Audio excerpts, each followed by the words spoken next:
Hi నమస్తే welcome back Radha cooking channel. మన ఛానల్లో కేవలం కప్పు ఉప్మా రవ్వ పెరుగుతో స్పాంజీ లాంటి దోశల్ని ఎలా ప్రిపేర్ చేసుకోవాలో చూసేద్దాం. ఛానల్ ఎవరైనా సబ్స్క్రైబ్ చేసుకోకపోతే సబ్స్క్రైబ్ చేసుకోండి. ఎలా చేయాలో చూసేద్దాం.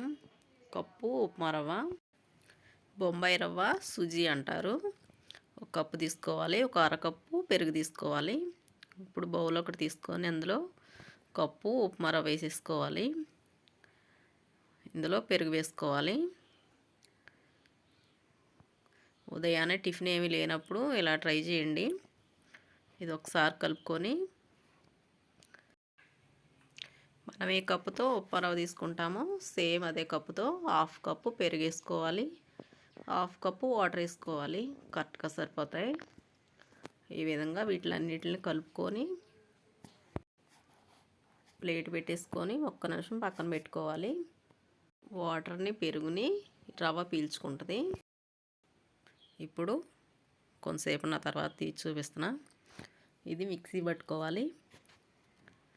ఈ విధంగా పీల్చుకుంది కదా పెరుగు వాటర్ని.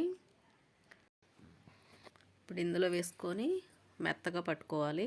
పిండి కొంచెం వాటర్ వేసుకొని పట్టుకోవాలి. ఎక్కువ వేయకూడదు.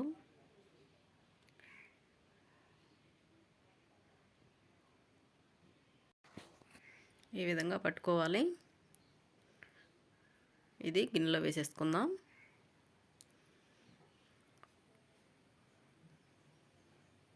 ఇంతే మెత్తగా మిగిలిన పిండి కూడా పట్టేసుకోవాలి. అసలు ఎక్కువ టైం పట్టదు. 10 నిమిషాల్లో రెడీ అయిపోతాయి ఈ దోశలు.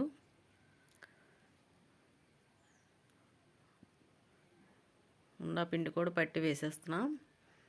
ఈ విధంగా పట్టుకున్న తర్వాత ఇందులో తగినంత సాల్ట్ వేసుకోవాలి. ఇది ఒకసారి కలుపుకొని కొంచెం గట్టిగా ఉంటే కనుక వాటర్ వేసుకోండి. నేను కొంచెం వేసుకుంటున్నా.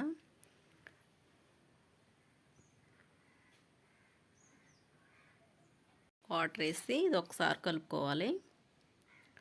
కలుపుకున్నాక బేకింగ్ పౌడర్ వేసుకోవాలి. ఒక హాఫ్ స్పూను.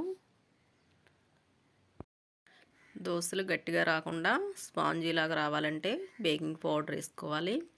లేదంటే ఈనో కానీ వేసుకోవచ్చు. బయట షాపుల్లో దొరికిద్ది ఈనో పౌడరు. అదొక హాఫ్ స్పూన్ వేసినా బాగుంటుంది. ఈ విధంగా బబుల్స్ వచ్చిన తర్వాత ఇప్పుడు ఇది దోశలు వేసుకుంటామే. పొయ్యి ఆన్ చేసి ప్యాన్ పెట్టి కొంచెం ఆయిల్ రాసుకోవాలి. ఇప్పుడు దోశ వేసుకోవాలి. ఒక గంట వేసాను. ఈ విధంగా బబుల్స్ వస్తాయి. ఒక సైడ్ కాలితేనే సరిపోతాయి. 2 సైడ్లు అవసరం లేదు. ఈ విధంగా కాలింది. పిండి అంటుకోకుండా ఉంటే తీసి చూసుకొని తీసేయటమే. ఇంకోటి వేసుకుంటున్నా. ఒక్కసారి ఆయిల్ రాసాను కొంచెం. దీనికి అసలు ఏమీ వేయలేదు.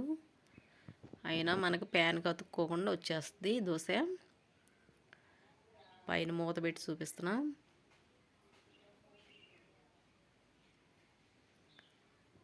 ఈ విధంగా కాలిన తర్వాత తీసేసుకుంటామే.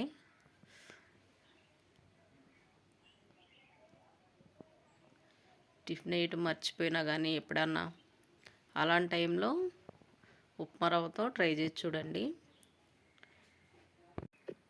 టేస్ట్ అయితే చాలా బాగున్నాయి. పల్లీ చట్నీ కానీ టమాటో చట్నీ కానీ వాటితో సర్వ్ చేసేయచ్చు. చాలా తక్కువ టైంలోనే చేసేయచ్చు. కేవలం 10 నిమిషాల్లో రెడీ అయిపోతాయి స్పాంజీ దోశలు. ట్రై చేసి చూడండి. ఎలా వచ్చిందో కామెంట్ చేయండి.